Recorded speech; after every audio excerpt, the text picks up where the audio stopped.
Good morning, everyone. We'll continue with the lesson that we were doing in the last class, Lullaby by Leslie Marmon Silko. So, in the last class, we had looked at the plot of the whole story, and we also looked at the characters. So, we understood that the story deals with the Native American tribe, and especially the tribe Navajo. So Aya, the main character in this story, is a Navajo woman. That is a tribe, the Navajo tribe of New Mexico, which is part of the US. They are the Native American tribe. So this story particularly deals with Native American culture. So today we'll discuss the various themes that we see in this particular short story by Leslie Marmon Silko. And one of the themes that we see in this is the theme of storytelling. As you have noticed when you read the story, how uh, Aya has reminiscences or she has memories about her past and how she narrates the story, right? So this particular aspect of storytelling in Native American culture is something that is very much predominant in most of Leslie Marmon Silko's work. And even this particular story that has been prescribed for you, Lullaby, it appears in a collection of Leslie Marmon Silko, which is titled Storyteller, right? And what Silko tries to do is she tries to show us how the oral tradition of storytelling is kind of translated into the written English format. Right. So the main character in this story, whom we saw, Aya, she's an old woman. She's the main character. We see that she does not tell the story directly to another person. Right. The story is a mixture of her memories or her reminiscences, and it functions as a kind of internal storytelling. Right. She's not directly telling that. And when we look at this written story that which is before us, we understand that it is kind of it has this structure of an oral story because we see how it is not in a how the events mentioned in the story is not in a chronological order. Date wise, it's not given date wise, right? But it is actually a kind of association, a kind of mixing of past memories and present occurrences, right? So it is not in a chronological order. You don't see that something starts the beginning and then the next thing happens. It's not like that. Sometimes she goes into the past, then she comes into the present. So it's a kind of, I would say, a series of associations. It's through that the story is given to us. So that is one aspect, the aspect of storytelling. Then we see, tradition and modernity, a mixture of tradition and modernity. That would be another theme. Whenever we read the works of Leslie Marmon Silko, we understand that she is basically concerned with the ways in which the Native American traditions, right, can be brought into the new or the contemporary circumstances of Native American life. And here also we see how the characters are caught between a traditional and modern way of life. See, in this particular story, we see Aya holding the blanket that had been sent to her by her older son Jimmy, right? She holds that very close to her heart, right? She's always kind of having it around her shoulders, and she keeps on using it because it brings in memories of Jimmy, right?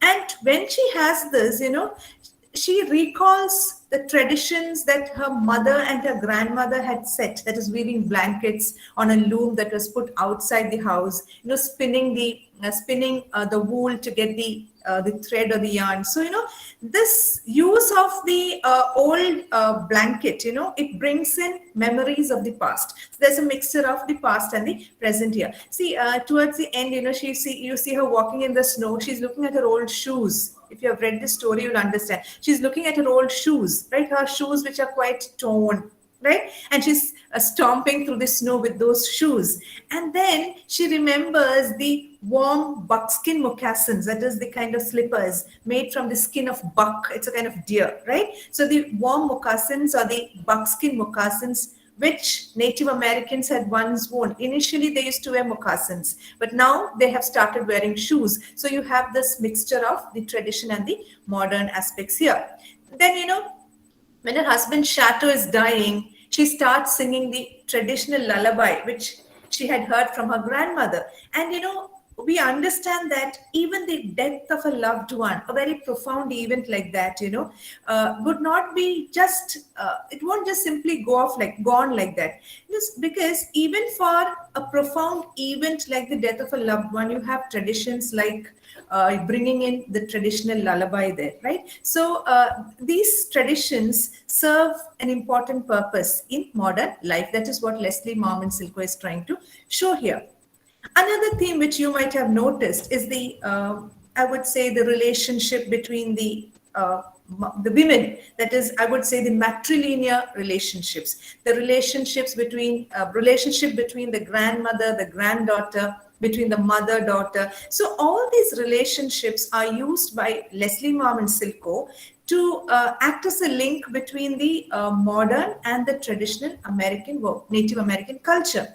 Now, how did Silko know about all these traditions? Silko had learned all these traditions about her own tribe, the Pueblo tribe, from her own tribal traditions, right? The traditions that had been handed down to her by her grandmother, by her mother, by the older female relatives, right? So in this particular story, we see how Aya, who is the old woman, recalls traditional forms of blanket weaving, which was practiced by her mother and her grandmother. She also remembers, how she had given birth to Jimmy, right, with the aid of her mother, with the aid of the midwife, right? And even when Chateau is dying, she goes back to this traditional lullaby, which was once sung by her grandmother. And because she wants to comfort him through the process of death, he's dying. So she wants him to go smoothly into the other world, like they say, right? Smoothly pass through the process of death. So she brings in the traditional lullaby, which you use to lull children to sleep. Then another theme that we see here is the theme of death and loss. When we read the story and we look at Aya's reminiscences, we understand that Aya focuses mainly on the major losses of her life, right? She had Jimmy, she had Danny and Ella.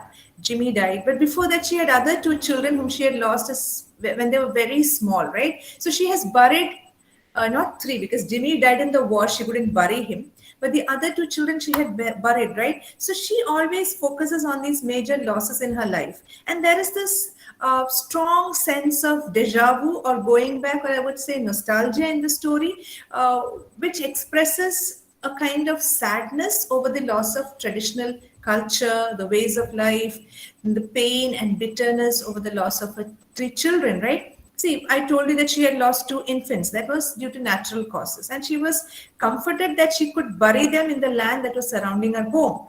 But the loss of Jimmy, who dies in a helicopter crash, it traumatizes her, because she doesn't even know, whether his body has been buried. He could have been burned. And she does not have the opportunity to mourn his loss in a more traditional way, right? And even the loss of her other two children, that is Danny and Ella, to the whites, that is kind of heartbreaking for her, right? And she is very unhappy with the fact that it is only because she did not know what she was signing, and she was intimidated into signing an agreement which allowed them to take the children away from her, right? And then we see another loss towards the end of the story, when Chateau lies down in the snow, and he's dying, and then she sings to him. So in this particular story, we see how Silko is concerned with the ways in which storytelling can heal, can transform the experiences of loss, which could be both personal as well as cultural. And we also see racial and cultural oppression in this story. That is very much evident, right? Because when we look at Aya's life, we understand that most of the tragedies that Aya had in her life are actually, they are tragedies because of the intrusion of the white people into her home, right?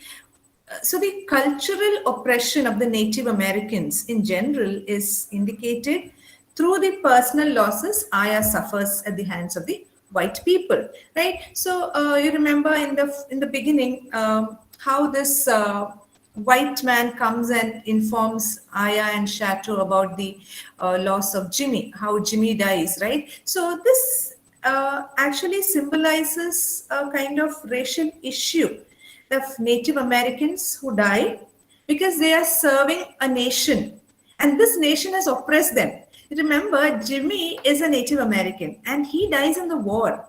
And he's actually serving the whites, right? He's fighting for the whites.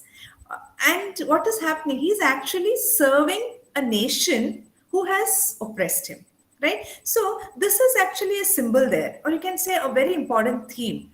How the country that you are serving is oppressing you, right? And the next thing is like how Aya is forced into signing the agreement, which takes her children away, right? This is also very important because we see how this Native Americans in the 19th century were totally wiped out by the US government.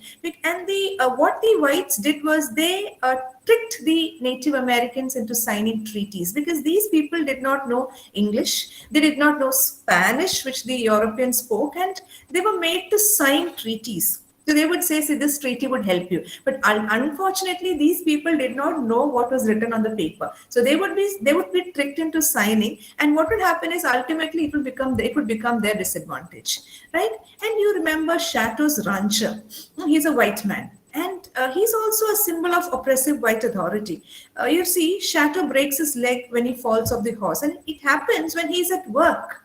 And the rancher is supposed to kind of make amends when somebody works for you and he or she suffers an injury on their job. It is your responsibility to take care of him or her. But what happens here is the rancher says, I'm not going to pay you till you work again, right? And later on, when Chateau becomes old, this man decides that he's too old to work and he kicks the couple out of their home. Now, what happens is he makes way for new people and he fires him. So all this makes us understand the domination or the class oppression, right? The racial oppression which the Native Americans face. And Aya is actually a symbol of that. What about language barriers? I was speaking about that, the language barriers which cause Aya to Aya not to understand the whites, right? So she doesn't understand English nor Spanish. And it adds to her experience of being taken advantage by the white people, right? See, when the white man comes and tells Jimmy is dead, Aya is not able to understand him. It is Chateau who has to translate it for her, right? And the white people or the white doctors who come and tell that your children are suffering from tuberculosis, they know that Aya does not understand English. So they take advantage of Aya's lack of knowledge and they kind of coerce her or they force her into signing a piece of paper that gives them permission to take her children away, right? They bring the children back occasionally, but what happens? They kind of indoctrinate the children so well that children ultimately forget their native language. They can speak only English. They don't even recognize, Ella is too small when she's taken away. She does not even recognize her mother. They eventually forget their native language. They are indoctrinated. They are brainwashed so much, right? And the loss of this native language, it is a symbol of the complete tearing away of the children from their traditional Native American culture, not only from their culture, also from their family. And that is what the whites wanted. So these are some of the themes that we see recurring throughout the story. Now, when we come to the style of the story, this is a narrative, right? It's a narration. So we understand that this story is told from the third person point of view, right? It is the third person point of view. That means the narrator, the narrator is not a character in the story. The perspective of the story is entirely from that of the main character. So it is called a third person restricted point of view. So it's not like, see, the narrator who is narrating the story is not a character in the story. Right? It is the perspective of the story is entirely from that of the main character. And who is the main character? It is Aya. So it's a third person restricted point of view. That is how the story is narrated. So the narrative is really interesting. Right? Now, you see Aya as an old woman in the present tense of the story. And you see Aya having memories of her past. She's thinking about the important events that took place in her life. She has reminiscences about the the memories, or she has reminiscences about the events that took place in her life. So we see how the story is a connection, connecting, how it is a connection between the present time of Aya sitting outside, going to look for her husband at the local bar, how it is connected with the memories of her childhood through old age. So it is a kind of connection. As I told you earlier, this is not in the chronological order, right? It is like it jumps from one time period or incident to another and back again. So it's not like past, present, future. It's not like that. It's not in the chronological order. There is no chronological order that is followed. It is a kind of association, a series of association. You go from one time period or one incident to another and then come back. So it will be past, present, again past, sometimes present, present. So it's kind of an associative way that the story is narrated. And this thought of the old woman is kind of reproduced so much, it is like the thought pattern is reproduced in a, I would say, in a standard, it's a kind of flow of events, right? And it is a flow of events, but again, it's a kind of sense of association. There is no chronological order that is followed here. Then you look at the oral tradition of the story. See, in all of her work, Silko represents the storytelling style of the Native American oral tradition. See, Native Americans had this oral tradition, right? So they used to kind of speak out or speak their stories, narrate their stories. It was always narrated. Now she represents this storytelling style, the oral tradition in the written in the written form or in written English. So Silko's narrative style of kind of interweaving the old woman's memories of the past and her present circumstances would create, I would say, a non-chronological or a non-linear narrative. It is not one after the other. Here you see thoughts and memories circling back on one another, right? So it will be one again, it will be kind of a circle. You have one here, it's not the next event. Sometimes it'll go back, then again it will come forward. So Silko represents the elements of the oral tradition in the story's ending. See, when she sees that her husband's chateau is dying, he's curled up in the snow, he's dying, she sings a lullaby that her grandmother used to sing to her. And this is an important element of the story because we see how Silko is very much keen in the ways in which the oral tradition was passed on in a matrilineal manner from the grandmother to the granddaughter, right? And we look at the motifs, M-O-T-I-F. What do you mean by a motif? A motif would mean a minor theme or an element which recurs throughout the story, which has increased significance with each new appearance. That means there would be some element which will be seen throughout the story. And every time you see that element or theme, you understand that it becomes more and more important. See, one example would be the blanket. The blanket is a key motif because the blanket would link Aya with her grandmother, right? Whenever she pulls the blanket close to her, she thinks about her grandmother weaving. It also links Aya with her son Jimmy, who is dead, right? So it is like, it is associated with both life and death throughout her life. And the blanket also reminds Aya of the happier times when she used to sit outside while her mother wove blankets on a big loom and her grandmother spun the thread from raw wool, right? So here the traditional hand-woven blanket made from scratch by the women in the family serve as a metaphor because this shows us how this oral tradition has been passed down from generations. Like, her mother and her grandmother used to weave blankets in a traditional way. So Aya carries the tradition of weaving a tale in the style of the oral tradition. So the old army blanket which Jimmy had sent to her, it becomes very significant at the end of the story. Why? Because Aya wraps it around her husband as he is dying, as he lies curled in the snow, right? So the motif of the blanket is very important because it expresses the authors or Silko's concerns in which concerns with the way in which the Native Americans could combine traditional with contemporary culture in order to create meaning in their lives. So you see this blanket, which is quite modern, which has been sent to her by Jimmy, actually acts as a agent to connect her to the past and also bring her to the present. And it also is used to kind of wrap her husband as he's lying curled in the snow. Then the another motive that you see is the lullaby. The title of the story itself is Lullaby. Now, what is a lullaby? A lullaby is a song, a kind of song that usually we sing to put babies to sleep.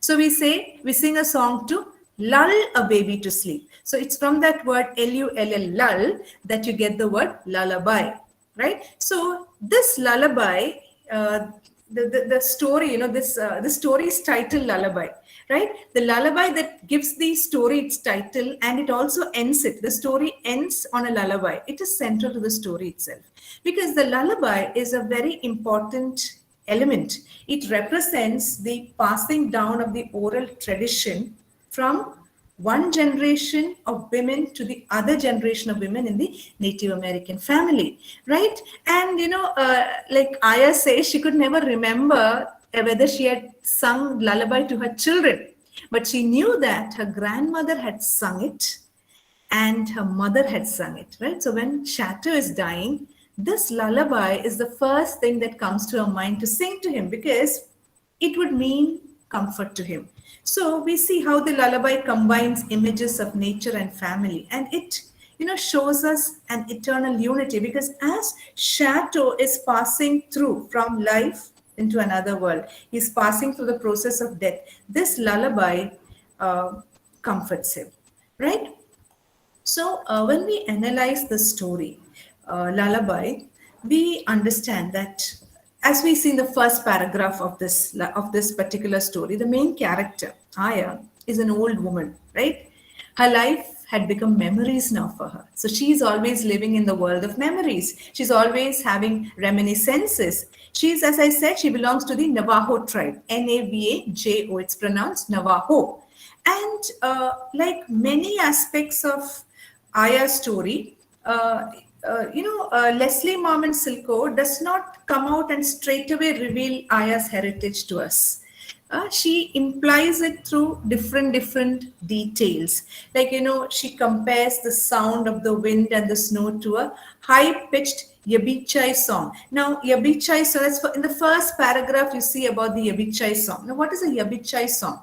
The Yabichai is actually a ceremony which goes on for 9 days, which is observed by the Navajo tribe, right? And Aya grew up in a log house. And this log house, which is called, it's an 8-sided log house. It's called Hogan. And it is particular to the Navajo culture. So all these mentions are there throughout the story. It is like she doesn't say Aya is Navajo, but through these specific details, like the Yabichai song, like the Hogan, we understand the Yabichai, the Hogan are all specific to Navajo, right? So she never says Aya belongs to Navajo culture or the Navajo tribe. But instead, when she uses words like this, Yabichai, when she uses words like Hogan, because Hogan is it's a house. It's an 8-sided log house, which is only particular to the Navajo culture, right? Aya's age is never given. The exact age is never given. See, when the narrator narrates the story, it's towards the end of the story, we understand that Chateau and Aya have been married for 40 years. So then we can assume that Aya would be somewhere in her 50s or 60s, depending on how old she was when she wed. So, or when she married. So this is like, all these little details are given to us, which makes us understand Aya's heritage. And the setting of this particular story is also implicated, right? See, you have a arroyo, the mention of an arroyo. Arroyo is I would say, a kind of gully, a steep-sided gully, which is formed by fast-flowing water. It's usually found in the southwest. So when you say arroyo, you understand, okay, this is the location of Aya's home. And she mentions the Ceboleta Creek, right? Ceboleta Creek. It is actually located in New Mexico. And then that is how we understand that Aya lives there, right? It is very close to the Navajo Nation reservation in the southwestern United States. And it covers parts of Arizona, New Mexico, and Utah. So these are some of the places. So we understand that, okay, Aya belongs to the Navajo tribe, or this is the place she would be based in, right? And the white rancher, right, who employs Chateau, who allows them to live in a shack on his property, probably lived close to this reservation, right? So Aya's childhood home, to which they returned after Chateau was thrown out of his job, was most likely on the reservation land. And we see in the first paragraph, she talks about the Ciboleta Creek, right? And Ciboleta Creek is a place where Chateau goes and picks up their monthly money, the monthly check which the government gives them. It is around 140 miles away from the Navajo Nation, right? So that is how we understand. The setting is also very, it's implicated. It is not mentioned as such, but from the setting, we understand this is the particular area that Aya comes from. Silko also does not give us any specific year in which the events of Lullaby occur. We have to rely on historical events to provide the context about the story's time period. See, the first thing is the death of Jimmy, Aya's oldest son. Now, we learn that he died in a helicopter crash while he was serving in the US Army, and that is why, the army blanket that Aya holds close to her, because it reminds her of Jimmy. Now, helicopters were used regularly during the Korean War, which took place between 1950 and 1953. But helicopters were used regularly during that time, but they didn't see much of combat until the Vietnam War, which was between 1954 and 1975. And actually, the United States officially entered the Vietnam War in 1965. So that places, Aya's first flashback to sometime between 1965 and 1973, when the US troops left Vietnam. And the second clue that we get is how when Danny and Ella are taken away from Aya's care. So this was usually, I think it was likely done under the, there was one project called the Indian Adoption Project, which was a program of the government that attempted to eradicate the Native American culture, totally wipe out or annihilate the Native American culture by removing the Native American children from their homes and placing them in white foster homes, because they wanted to totally wipe out this Native American culture. And this program, the Indian Adoption Program, the Native Indians or the Red Indians or the Native Americans, they wanted to completely wipe out those tribes. So they took these children from when they were very young, and they put them into white homes, right? And they tried to civilize them. So this particular program, the Indian Adoption Program, was existed from 1958 to 1967.